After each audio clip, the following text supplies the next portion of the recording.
ini bukti bahwa baginda Nabi dalam kegiatan dakwah beliau ya tidak lepas dari persoalan-persoalan politik ya, selain persoalan-persoalan individual ya, tentu sholat tetap ya, puasa, haji dan seterusnya ini adalah bagian dari keseluruhan ajaran Islam ya. Nah, bagaimana mungkin kemudian umat Islam bisa menaklukkan Persia misalnya ya, pada zaman Abu Bakar Persia itu bisa ditaklukkan, Pak. Ya, jadi Romawi, Persia adalah dua kekuatan besar yang hari itu tidak terbayangkan bisa ditaklukkan. Ya, apalagi oleh umat Islam yang hanya secuil wilayahnya di Madinah pada saat itu. Ya, tapi tidak lama pada masa-masa Abu Bakar As-Siddiq ketika umat Islam memiliki kekuatan yang lebih baik lagi, Persia bisa ditaklukkan. Dan ini tidak mungkin kalau tidak bicara soal politik. Ya, tidak mungkin kalau tidak dilakukan oleh sebuah negara yang berideologikan Islam. Ya.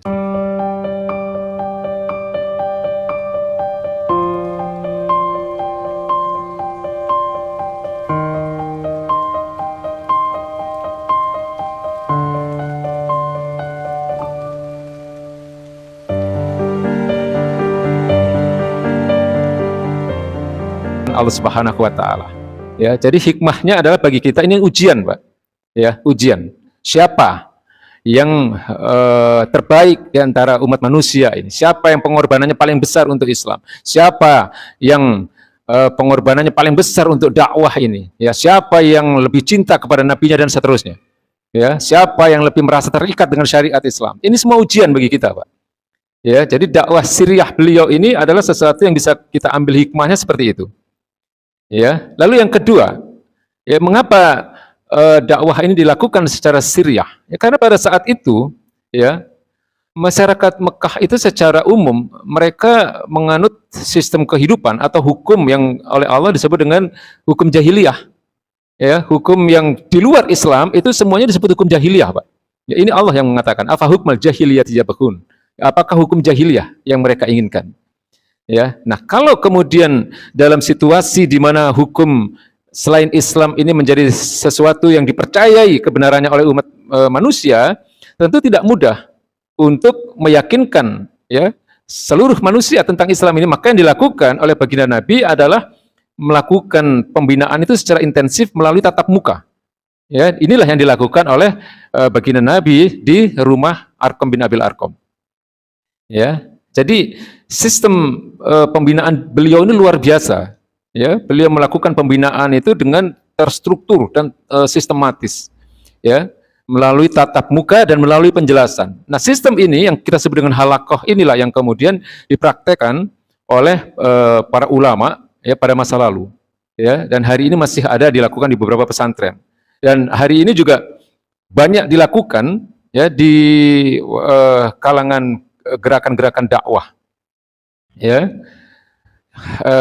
karena memang sistem ini yang terbaik, yang untuk membuat masyarakat memahami ya benar Islam itu seperti apa. Jadi biasanya kalau kajian halakoh ini tidak terlalu banyak, Pak. Ya, kajian intensif ini biasanya jumlah orangnya itu sekitar 5, ya, atau maksimal mungkin 6 atau 7 orang, ya, melalui bimbingan seorang musyrif, ya. Melalui bimbingan seorang pembina atau pendidik, ya, dan dikaji sebuah kitab di mana setiap paragraf itu biasanya kemudian dibaca, dijelaskan, didiskusikan, ya, setelah tuntas lanjut ke paragraf berikutnya. Ini yang dilakukan oleh para ulama hari ini untuk membentuk kader-kader dakwah yang tangguh. Ya, dan ini adalah thariqah yang dilakukan oleh baginda Nabi besar Muhammad SAW. Dan thariqah yang seperti ini menghasilkan orang-orang yang luar biasa. Ya. Pendakwah-pendakwah yang tangguh, pendakwah-pendakwah Islam yang bersedia ya mengorbankan hidupnya, mengorbankan apapun miliknya untuk Islam. Ya. Jadi di tengah-tengah masyarakat yang hari ini ya sebagaimana apa yang dilakukan oleh pada masa-masa kenabian, itu orang memang banyak belum paham ya tentang Islam yang sesungguhnya. Hari ini umat Islam lebih banyak memahami Islam dalam hal-hal yang sifatnya ritual saja. Ya, masih banyak umat Islam yang tidak paham, Pak, bahwa Islam itu juga mengajarkan soal ekonomi.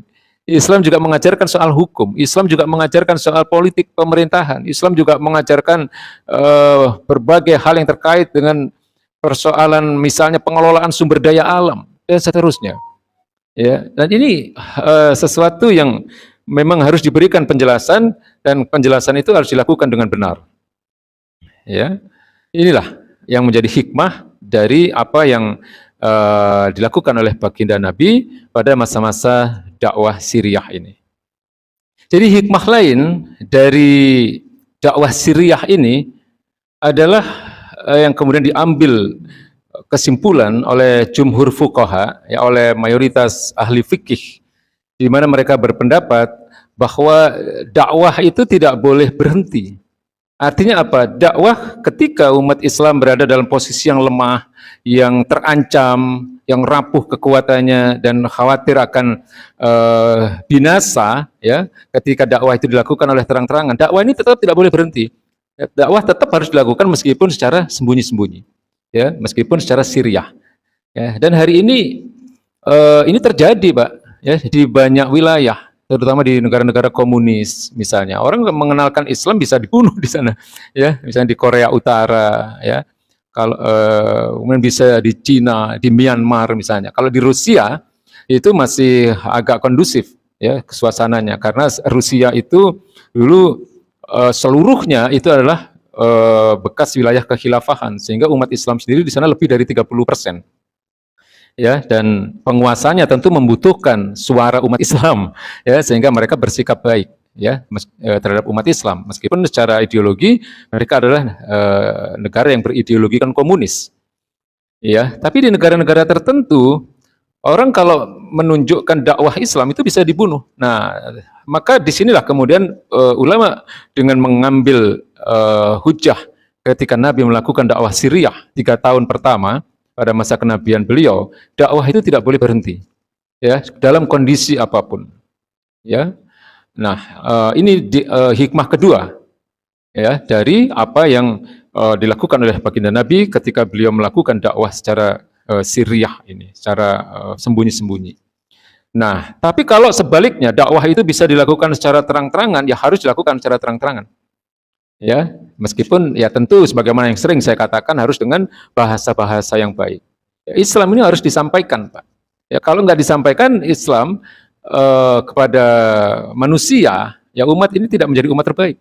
Ya, karena kalau yang sering ayat kita baca itu kan kuntum khairu ummatin ukhrijat linnas ta'muruna bil ma'ruf wa tanhauna 'anil munkar wa tu'minuna billah. Ya, kalian adalah umat terbaik yang dilahirkan untuk manusia karena kalian melakukan amar ma'ruf nahi mungkar. Kalau nggak melakukan amar ma'ruf nahi mungkar, umat Islamnya nggak menjadi umat terbaik. Ya, inilah ketika dakwah itu bisa dilakukan secara terang-terangan, ya kita lakukan.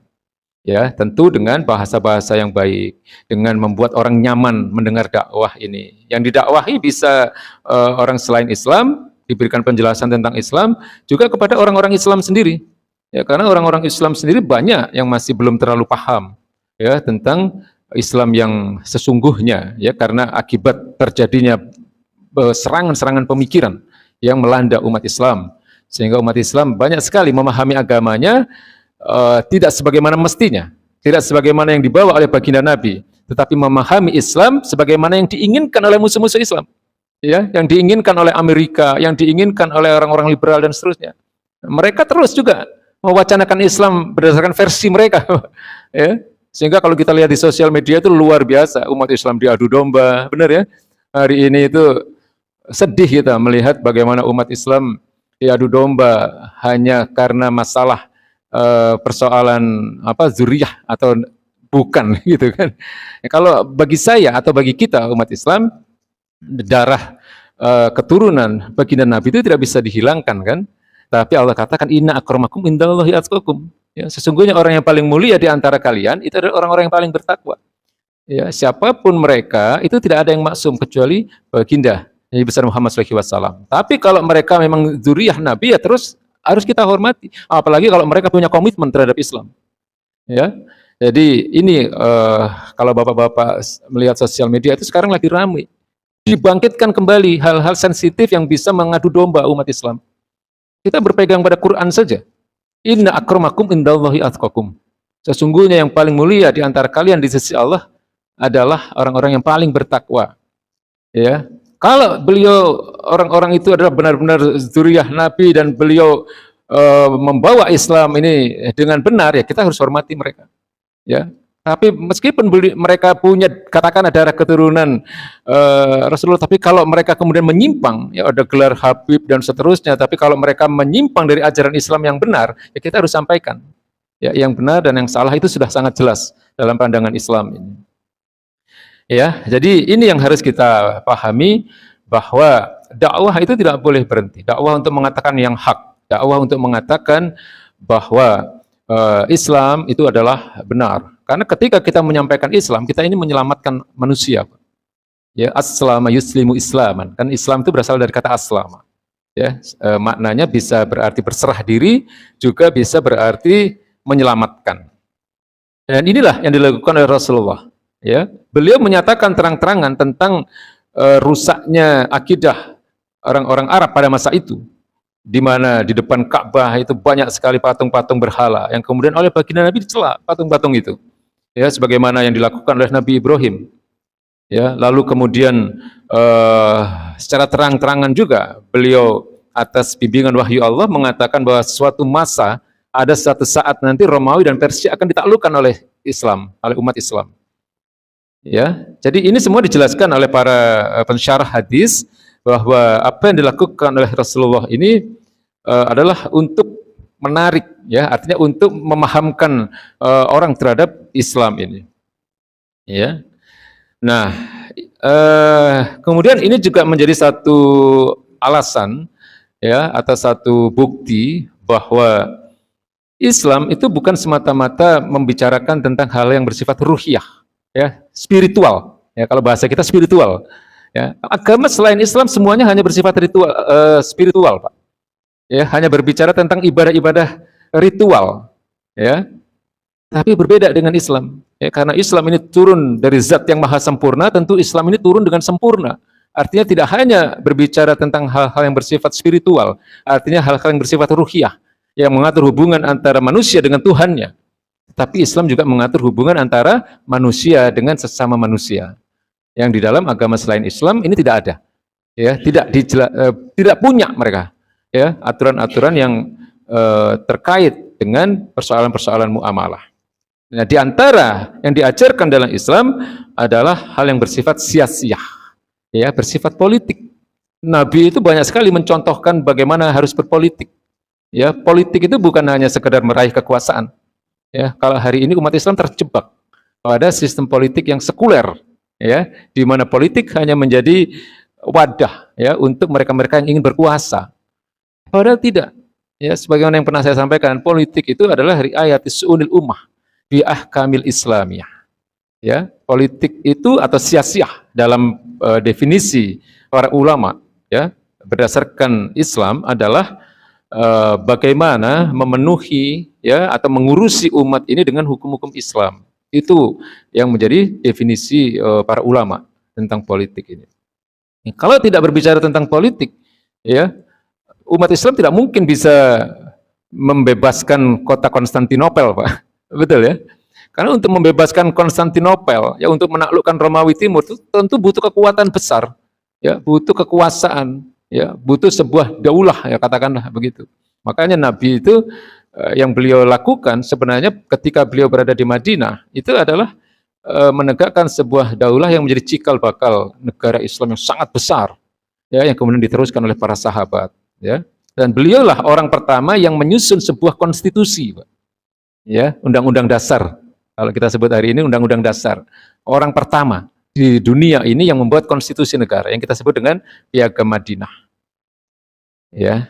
Ini bukti bahwa baginda Nabi dalam kegiatan dakwah beliau, ya, tidak lepas dari persoalan-persoalan politik, ya, selain persoalan-persoalan individual. Ya, tentu sholat tetap, ya, puasa, haji dan seterusnya ini adalah bagian dari keseluruhan ajaran Islam. Ya. Nah, bagaimana mungkin kemudian umat Islam bisa menaklukkan Persia misalnya, ya, pada zaman Abu Bakar Persia itu bisa ditaklukkan, Pak. Ya, jadi Romawi Persia adalah dua kekuatan besar yang hari itu tidak terbayangkan bisa ditaklukkan. Ya, apalagi oleh umat Islam yang hanya secuil wilayahnya di Madinah pada saat itu. Ya, tapi tidak lama pada masa-masa Abu Bakar As-Siddiq ketika umat Islam memiliki kekuatan yang lebih baik lagi, Persia bisa ditaklukkan. Dan ini tidak mungkin kalau tidak bicara soal politik. Ya, tidak mungkin kalau tidak dilakukan oleh sebuah negara yang berideologikan Islam. Ya, jadi ini semua adalah hikmah. Ya, hikmah dari apa yang dilakukan oleh baginda Nabi pada masa-masa dakwah Syriah beliau. Nah, pekan depan insya Allah kita akan membahas tentang dakwah periode Madinah. Ya, yaitu dakwah di mana beliau, masih periode Mekah, tapi periode kedua, fase kedua. Ya, jadi periode Mekah itu ada dua fase. Pertama fase Syriah atau dakwah yang sembunyi-sembunyi, lalu yang kedua adalah dakwah yang terang-terangan, ya, atau yang disebut dengan marhalatut tafa'ul ma'al ummah. Ya, tahap dakwah berinteraksi langsung dengan umat. Ya, insya Allah pekan depan kita akan bahas ini. Jadi kesimpulannya, ya, tahap pertama dakwah beliau di Mekah ini adalah dakwah yang disebut dengan fase marhalatut tazkif wa takwin. Ya, marhalah atau tahap di mana beliau membina dan mengkader para sahabat menjadi pribadi-pribadi Islam yang tangguh. Ya, orang yang mempunyai syakhsiah Islamiyah, kepribadian yang Islami, ya, jadi pembinaan dan pengkaderan. Ya, itu saya kira yang bisa kita bahas hari ini.